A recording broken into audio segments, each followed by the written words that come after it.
नमस्कार दोस्तों, रोहिका एकेडमी के डिजिटल प्लेटफॉर्म पर आप सभी का हार्दिक स्वागत है। जैसा कि हमने पिछली क्लासों में बात की और हमारी बात चल रही है एमसीक्यू टाइप की भारत के भौतिक प्रदेश की।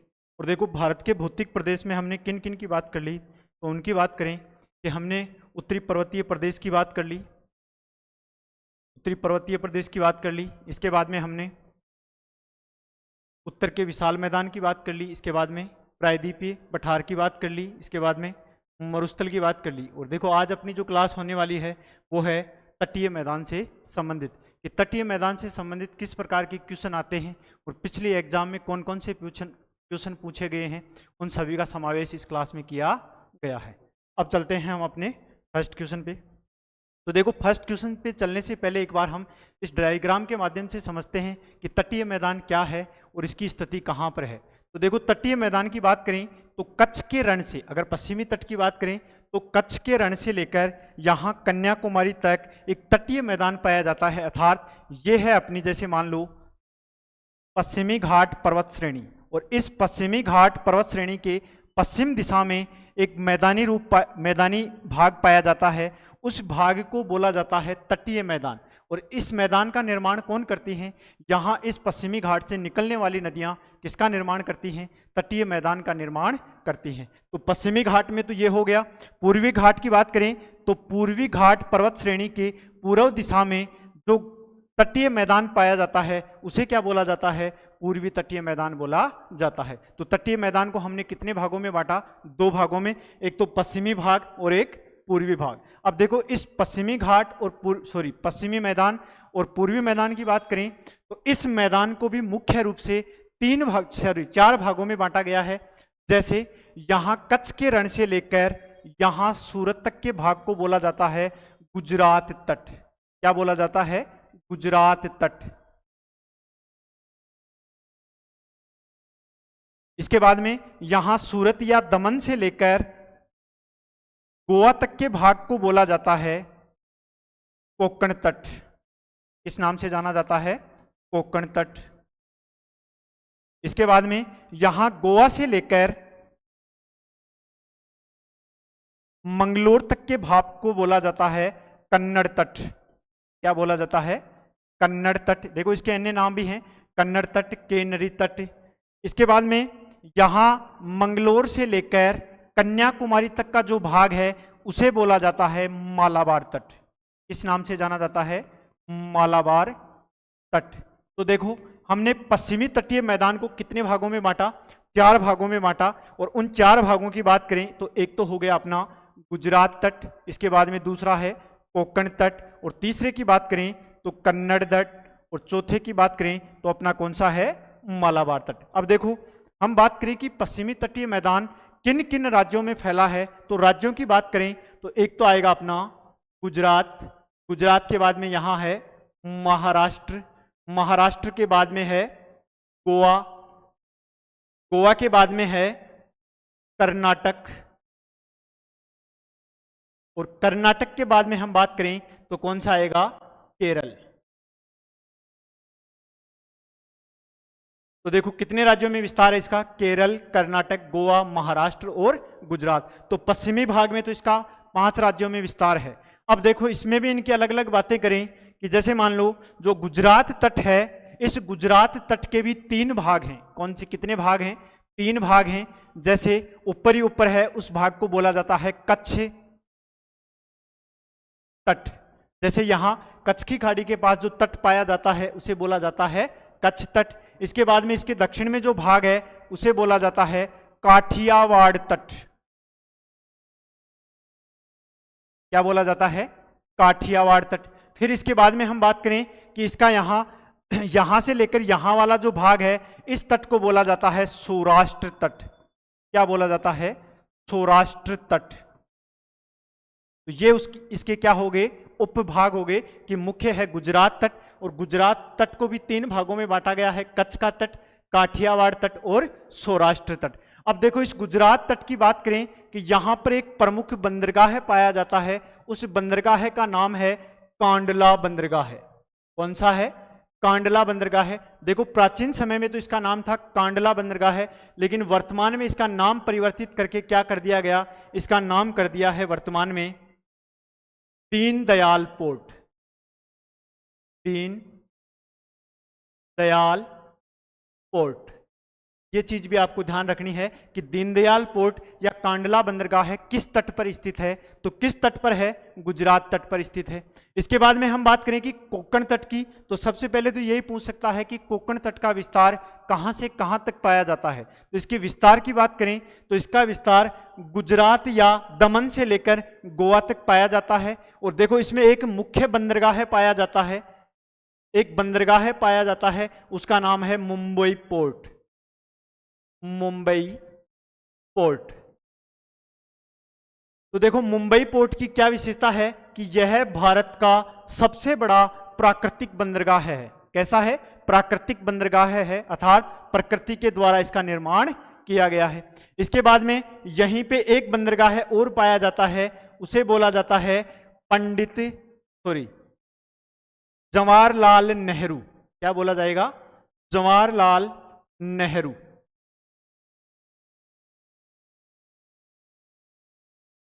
JL Nehru port. यह कैसा बंदरगाह है, देखो ये तो है प्राकृतिक,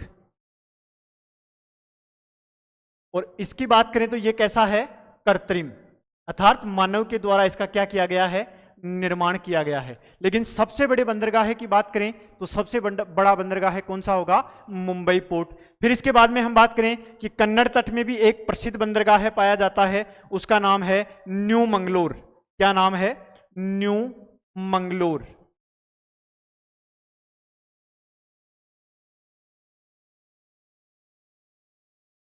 और मालाबार तट की बात करें तो मालाबार तट में एक बंदरगाह पाया जाता है केरल में, उसका नाम है कोच्चि तट या कोच्चि बंदरगाह है। ये चीज आपको ध्यान रखनी है। इसके बाद में देखो पूर्वी घाट की बात करें तो पूर्वी घाट को दो भागों में बांटा गया है। यहां से लेकर यहां तक वाला जो भाग है इसे बोला जाता है उत्तरी सरकार तट। उत्तरी सरकार तट। इसके बाद में यहां आंध्र प्रदेश से लेकर कन्याकुमारी तक अर्थात तमिलनाडु तक वाला जो भाग है इसे बोला जाता है कोरोमंडल तट। इस नाम से जाना जाता है कोरोमंडल तट। तो इसके कितने भाग हो गए, दो भाग हो गए। अब देखो इस उत्तरी सरकार तट को भी दो भागों में बांटा जाता है कि इसका ऊपर वाला भाग अर्थात उड़ीसा में इसे बोला जाता है उत्कल तट। उत्कल तट। और इसके बाद में आंध्र प्रदेश में कृष्णा व गोदावरी के मध्य अर्थात केजी बेसिन के मध्य एक तट पाया जाता है, उसे बोला जाता है काकीनाडा तट। इसका नाम है, देखो याद नहीं है, अभी याद आते ही बताता हूं आपको। इसके बाद में कोरोमंडल तट की बात करें तो कोरोमंडल तट में एक बंदरगाह पाया जाता है, उसका नाम है चेन्नई पोर्ट। कौन सा है, चेन्नई बंदरगाह है। और देखो आंध्र प्रदेश में जो पाया जाता है उसे बोला जाता है काकीनाडा तट। कौन सा है, काकीनाडा तट। अर्थात उत्तरी सरकार तट के दो भाग हो गए, उड़ीसा के अंदर उत्कल तट और आंध्र प्रदेश के अंदर काकीनाडा तट। तो ये चीज भी आपको ध्यान रखनी है।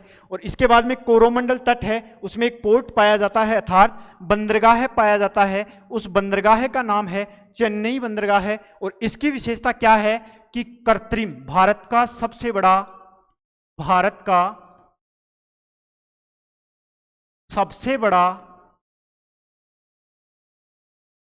कृत्रिम बंदरगाह है। कैसा है, कृत्रिम बंदरगाह है। तो ये चीज भी ध्यान रखनी है। इसके बाद में देखो पश्चिमी की और पूर्वी तट की तुलना करें तो पश्चिमी तट है ये सकड़ा है, अर्थात इसकी औसतन चौड़ाई की बात करें तो इसकी औसतन चौड़ाई है लगभग 65 किलोमीटर। कितनी है, 65 किलोमीटर। अर्थात कहीं पे यह चौड़ा है, कहीं पे इसकी चौड़ाई कम है, कहीं पे इसकी ज्यादा है। इसके बाद में पूर्वी तट है वो पश्चिमी तट की बजाय कैसा है, चौड़ा है और इसकी औसतन चौड़ाई की बात करें तो इसकी औसतन चौड़ाई है लगभग 80 से 100 किलोमीटर के आसपास। कितनी है? 80 से 100 किलोमीटर के आसपास। तो देखो ये डायग्राम आपको अच्छे से याद करना है। अब इनसे संबंधित कौन कौन से प्रश्न बनते हैं उन प्रश्नों की हम बात करते हैं और चलते हैं अपने फर्स्ट क्वेश्चन पे। देखो प्रथम क्वेश्चन है कि तटीय मैदान के संबंध में असत्य कथन का, अर्थात एक कथन गलत दिया हुआ है, उसका हमें क्या करना है? चयन करना है। तो प्रथम कथन की बात करें कि तटीय मैदान की उत्पत्ति नवजीवी महाकल्प के किस काल में हुई है? क्वाटरनरी काल में हुई है। तो ये बात क्या हो जाएगी? सही हो जाएगी। इसके बाद में देखो उत्तरी हिमालय की मैंने कब बताई थी? टर्शियरी काल में। और उत्तर के विशाल मैदान की कब बताई थी? प्लीस्टोसीन काल में। और इसकी किस में आ जाएगी? क्वाटरनरी काल में इसकी उत्पत्ति होती है। इसके बाद में पश्चिमी तटीय मैदान का विस्तार कम पाया जाता है। ये बात भी क्या है? सही है। मैंने अभी क्या बताया कि पश्चिमी तट का विस्तार कम है, बल्कि पूर्वी तट का विस्तार क्या है? ज्यादा है। इसके बाद में तीसरे ऑप्शन की बात करें कि पूर्वी तटीय मैदान में नदियां डेल्टा का निर्माण करती हैं। ये बात भी बिल्कुल सही है। और नदियां इस तट से ज्यादा बहने के कारण ही यहां पर तटीय मैदान का निर्माण अर्थात चौड़ाई क्या पाई जाती है? ज्यादा पाई जाती है। इसके बाद में पश्चिमी तटीय मैदान पर प्राकृतिक बंदरगाहें कम पाए जाते हैं। ये बात क्या हो जाएगी? गलत हो जाएगी। क्यों? क्योंकि इस तट पर प्राकृतिक बंदरगाहें क्या पाए जाते हैं? अधिक पाए जाते हैं। क्यों पाए जाते हैं? क्योंकि एक तो इस तट का ढाल खड़ा है, दूसरी बात इस तट का भाग है वो कटा फटा हुआ है, इसलिए बंदरगाहों के लिए कैसा है? अच्छा तट है। अब हम बात करते हैं नेक्स्ट क्वेश्चन की। तो इसमें ऑप्शन नंबर 4 सही हो जाएगा।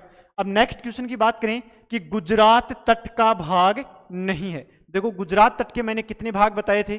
3 भाग बताए थे। एक तट था कौन सा? कच्छ का तट। इसके बाद में काठियावाड़ तट और इसके बाद में तीसरा कौन सा था? सौराष्ट्र तट। तो इसमें देख लो कच्छ का तट भी मैंने बता दिया, काठियावाड़ तट बता दिया और सौराष्ट्र तट भी बता दिया। बल्कि उत्कल तट मैंने कहां पे बताया था? ओडिशा में। कहां बताया? उड़ीसा में। तो ये ऑप्शन अपना क्या हो जाएगा? गलत हो जाएगा और ऑप्शन नंबर 3 क्या हो जाएगा? सही। अब हम बात करते हैं नेक्स्ट क्वेश्चन की। तो नेक्स्ट क्वेश्चन की बात करें कि दीनदयाल पोर्ट किस तट पर पाया जाता है? और मैंने शुरू में ही क्या बताया कि दीनदयाल पोर्ट है वह पहले किस नाम से जाना जाता था? यह कांडला पोर्ट के नाम से जाना जाता था। और कांडला पोर्ट किस तट पर आता है? गुजरात तट पर आता है। तो इसमें देख लो ऑप्शन नंबर अपना क्या हो जाएगा? 2 सही हो जाएगा। और कोंकण तट की बात करें तो यहां कौन सा पोर्ट है? मुंबई पोर्ट। ये चीज भी आपको ध्यान रखनी है। और मुंबई पोर्ट की विशेषता क्या बताई कि सबसे बड़ा प्राकृतिक बंदरगाह है, अर्थात भारत का सबसे बड़ा प्राकृतिक बंदरगाह है। इसके बाद में कन्नड़ तट कहां? कर्नाटक में इसका सर्वाधिक विस्तार है। और यहां पे कौन सा पोर्ट पाया जाता है? न्यू मंगलोर। कौन सा पाया जाता है? न्यू मंगलोर। ये बात भी ध्यान रखनी है आपको।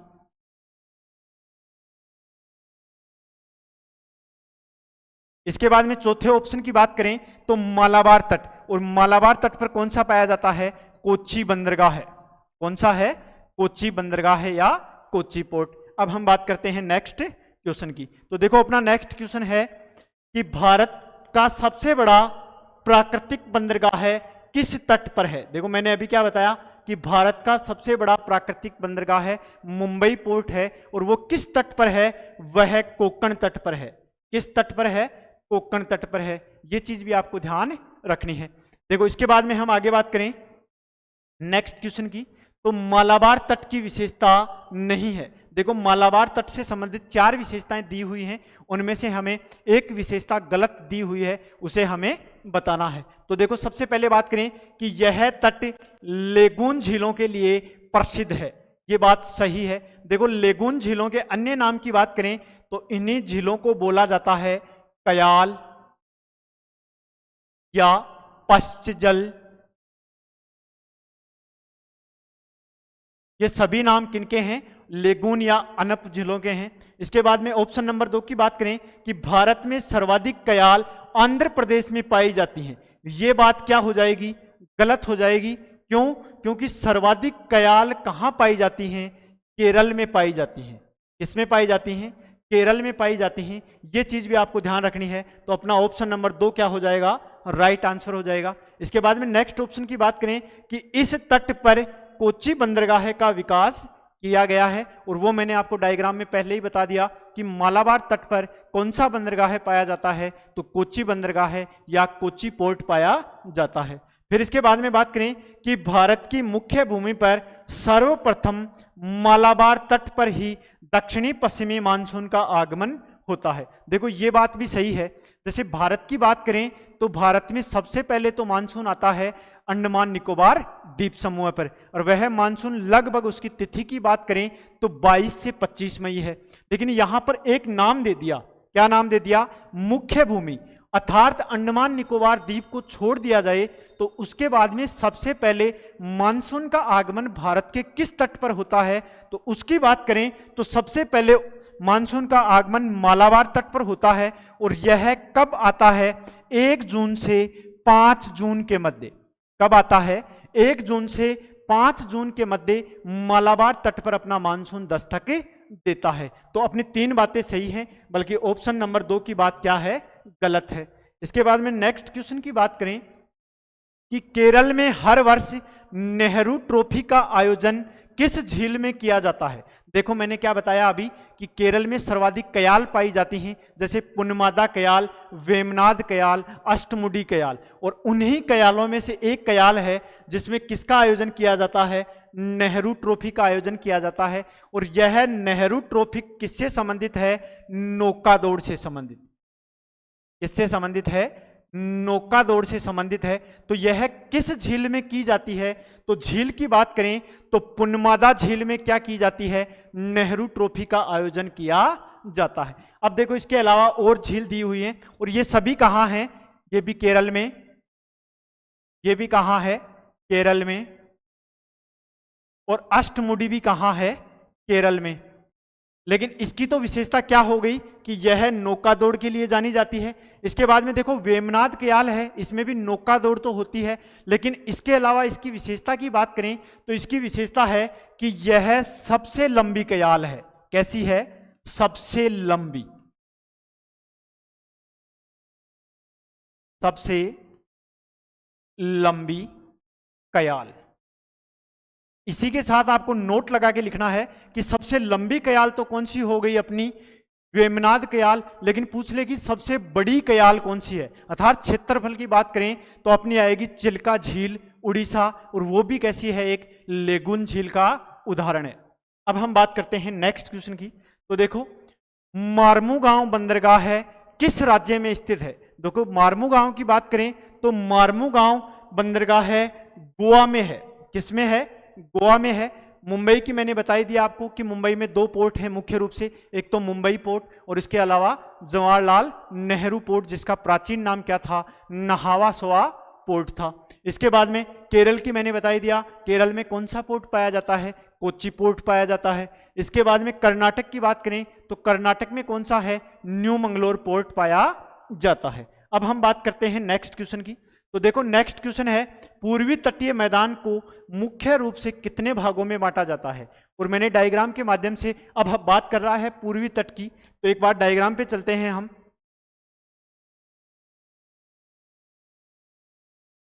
तो देखो इस डायग्राम में मैंने कितने तट बताए थे इसका, एक तो उत्तरी सरकार तट, और इसके बाद में एक नाम बताया था कोरोमंडल तट। तो कितने भाग हो गए इसके, 2 भाग।